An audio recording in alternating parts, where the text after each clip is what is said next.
오늘 말씀에서 사도 바울은 신자의 신분에 합당한 삶의 원리로 성령을 따라 행할 것을 말씀하고 있습니다. 그러면서 성령의 소욕과 육체의 소욕이 우리 안에서 서로 거스르며 대적하고 있다라는 점을 설명합니다. 우리는 분명 예수 그리스도를 마음 가운데 구주로 영접하고 성령의 인도하심을 따라서 살아가려고 합니다. 그런데 중요한 것은 성령의 인도하심을 따라간다고 해서 따라가려고 노력한다고 해서 죄의 유혹이 없을까요? 아닙니다. 여전히 우리 안에는 죄의 유혹이 찾아온다는 것입니다. 우리가 생각하기에 우리는 성령의 능력으로 말미암아 극복된 육신의 생활들도 있습니다. 예전에 우리가 육신의 생활에 매여 있었다면 예수 그리스도를 믿음으로써 분명히 바뀌어진 것들이 있습니다. 그것은 이전에는 할 수 없었던 사망의 권세에 매여 있었던 일들이 끊어졌다라는 것입니다. 그 예를 들어보면 예수님을 믿고 나서 어떤 사람은 그렇게 술을 많이 드셨는데 술을 끊었습니다. 어떤 사람은 담배를 끊었습니다. 그리고 이전에도 분명히 이런 노력들을 해봤습니다. 하지만 분명히 실패했었습니다. 그런데 예수님을 구주로 믿고 나서부터 우리 안에 하나님의 능력이 머물기 시작합니다. 죄와 사망의 권세를 이기신 예수 그리스도의 능력으로 말미암아 우리에게 놀라운 역사들이 일어났습니다. 참 미워하던 사람이 덜 미워지게 됩니다. 안 미워지게 됩니다. 그 사람과는 마주치기도 싫고 말도 섞기 싫었는데 이제는 용서할 수 있게 되었습니다. 이것은 놀라운 하나님의 능력입니다.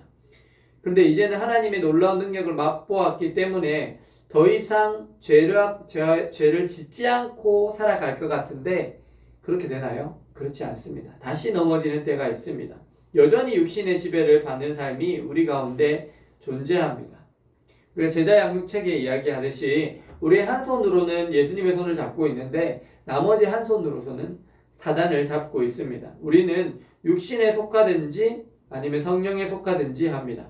어떤 때는 성령에 속하여서 하나님의 아름다운 일을 하다가도 다시 육신의 일로 돌아갈 때도 있습니다. 이것은 사도 바울 역시 그러했습니다.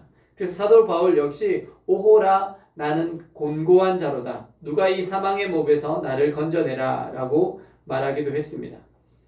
우리의 육신에 속한 자와 성령의 인도하심을 받는 자 사이의 전쟁은 우리가 이 땅을 살아가는 내내 계속해서 벌어질 일입니다. 그래서 내가 또 죄에 넘어지는 경우가 있다고 해서 마음으로 범죄했다고 해서 너무 자책하지는 마십시오. 우리의 육신의 법과 성령의 법이 서로 싸우며 성령님의 통치가 우리의 삶에 조금씩 더 많아지는 것, 그것이 성화입니다. 그렇다면 육신에 속한 일들은 무엇입니까? 먼저는 육체적인 음란입니다. 음행과 부정과 방탕에 해당하는 성적인 죄악들이 있습니다.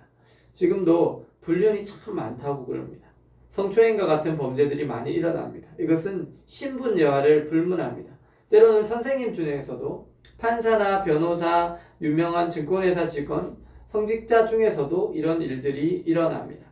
이것은 육신에 속한 자아는 마귀의 지배를 받고 있다는 것입니다.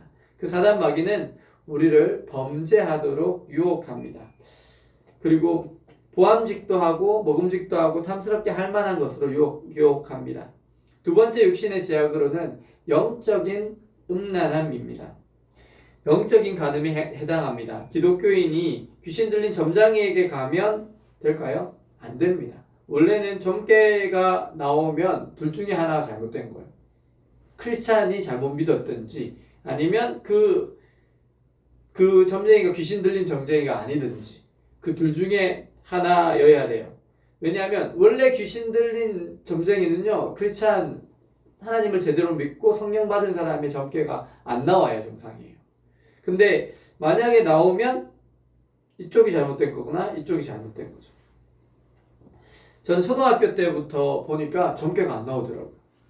그래서 우리 그 왕고모 할머니, 그러니까 아버지의 고모죠. 아버지의 고모가 항상 이렇게 신수라고 해가지고 막 이렇게 보아요. 근데 그분은 그렇게 귀신 들린 점쟁이만 찾아다녔어요. 그래서 항상 점괘를 보고 오면 다 알려주고 하는데 저는 안 알려주더라고요. 왜 저는 안 알려줘요? 그랬더니 넌 안 나온대 그러더라고요. 저는 왜 안 나와요? 근데 부적을 또 하나씩 다 줘요. 부적을 하나씩 다 줬어요. 그래서 저는 또 부적을 안 주더라고요. 그래서 저는 왜 분주가 안 좋아요? 하니까 너 필요 없대 그러더라고요. 그래서 그렇구나. 그래서 들킬 뻔했어요. 들킬 뻔. 네, 왜 필요 없는지는 말 안 해줘서 다행이에요.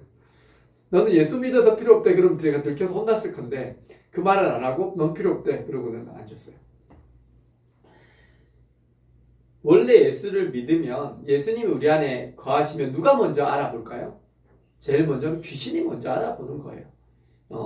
악한 영들이 먼저 알아봅니다. 제가 거주 전도를 하다가 무당과 저의 눈이 딱 마주쳤을 때 저 너무 무서웠거든요. 그 무당들은요 눈이 무서워요.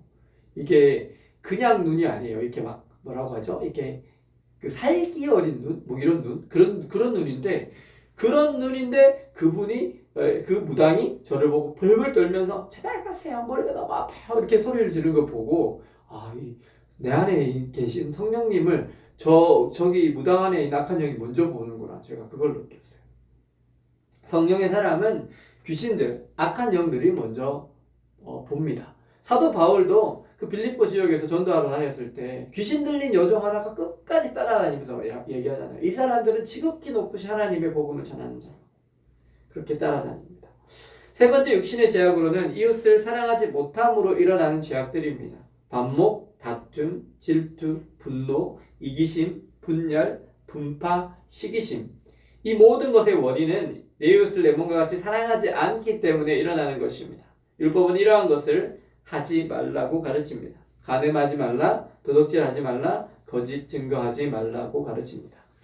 그런데 예수님은 보혜사 성령을 따라 살아가라고 우리에게 말씀하십니다. 그러면 어떻게 하면 성령을 따라 살아갈 수 있습니까?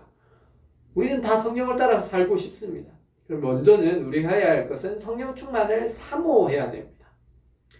정말 성령을 구하고 찾고 두드려야 됩니다. 우리가 구하고 찾고 두드려야 할 것은 우리가 꼭 원하는 것들이 아니라 바로 성령 하나님을 구하고 찾고 두드려야 합니다. 그리고 두 번째는 죄가 있으면 회개하고 다시금 성령 하나님께로 구해야 합니다. 그리고 우리 가운데 불순종이 있는지를 살펴보고 혹시 불순종을 발견했을 때는 우리가 불순종한 자리로 돌아가서 그곳에서 회개하고 다시금 성령 충만을 사모해야 합니다. 그리고 네 번째는 늘 하나님의 뜻을 묻고 행해야 됩니다. 오늘 하나님 어디로 갈까요? 무엇을 할까요? 어떤 의미로 이곳에 인도하셨습니까? 아니면 하나님의 뜻이 어디에 있을까를 찾으면서 살아가야 됩니다. 그래서 바람이 임의로 불되 어디서 부는지 알지 못하되 성령으로 난 사람은 다 이러하니라 하는 말씀처럼 순간순간 하나님의 뜻을 물으면서 살아가는 사람이 성령 충만을 가장 잘 지키면서 살아가는 사람입니다. 그렇게 성령 충만을 사모하며 정말 성령의 인도하심을 따라서 살아갈 때 우리에게 나타나는 증표가 있는데 그것이 바로 성령의 열매를 맺는 삶입니다. 먼저 사랑과 희락과 화평과 오래 참음과 자비와 양성과 충성과 온유와 절제가 우리 가운데 나타납니다. 이 모든 것은 사랑이 먼저입니다. 이 모든 것은 이웃을 사랑함으로 나오는 것입니다. 사랑하면요 그 사람과 함께 기뻐할 수 있습니다. 사랑하면 그 사람과 평화롭게 지냅니다. 사랑하면 그 사람이 나에게 상처를 주어도 참고 자비를 베풀 수 있습니다. 그리고 사랑하면 선한 일을 할 수 있습니다. 사랑하면 신의를 지키고 서로에게 충성합니다. 사랑하면 노하기를 더디하고 온유하게 지낼 수 있습니다. 그리고 사랑하기에 나의 몸가짐을 살펴서 절제합니다. 우리가 성령에 의해서 인도함을 받을 때 우리는 하나님의 사랑으로 가득하게 되고 우리 안에 자연스럽게 성령의 열매들이 맺히게 됩니다. 그렇습니다. 오직 성령 하나님만이 우리의 육신의 정욕을 극복할 수 있으며 하나님의 사람들은 마땅히 육을 거부하고 성령을 따라 그리스도의 모습을 이루어 가야 합니다. 오늘 우리는 무엇에 더 많이 속해 있습니까? 육신의 일을 많이 하고 있습니까? 아니면 성령을 따라서 살아가고 계십니까? 우리의 삶에 성령 하나님의 지배 영역이 점점 더 많아져야 할 것입니다. 그러기에 우리는 말씀을 듣고 읽고 말씀을 가지고 또 기도하는 것입니다. 사랑하는 여러분, 오늘 하루도 성령의 인도하심을 간절히 사모하십시오. 우리가 구하고 찾고 두드려야 할 분은 성령 하나님입니다. 그래서 우리의 삶이 육체의 일이 아닌 하나님의 성령의 아름다운 열매로 가득 채워지셔서 참 자유와 기쁨 가운데 하나님과 동행하시는 저와 여러분들 되시기를 예수님의 이름으로 축원합니다. 기도하시겠습니다. 사랑과 은혜의 하나님, 오늘 바울이 고백했던 것처럼 우리 안에 성령 하나님의 인도하심도 받지만 여전히 죄의 종노릇하고 육체에 속한 사람으로 살 때가 있음을 고백합니다. 주님, 저희의 연약함을 도와 주시옵소서. 그래서 언제나 주의 성령으로 충만함을 사모하며 죄악을 택하기보다 주의 은혜를 더욱 사모하며 어디에 성령 하나님의 뜻이 있는지 늘 물으며 성령 하나님의 인도하심으로 점점 더 죄악을 이기게 하여 주옵소서. 그래서 하나님과 동행하는 저희들 다 되게 하여 주옵소서. 그래서 하나님의 풍성한 사랑이 우리 가운데 임하여 성령의 아름다운 열매를 맺는 저희들 다 되게 하여 주옵소서. 예수 그리스도의 이름으로 기도드립니다. 아멘.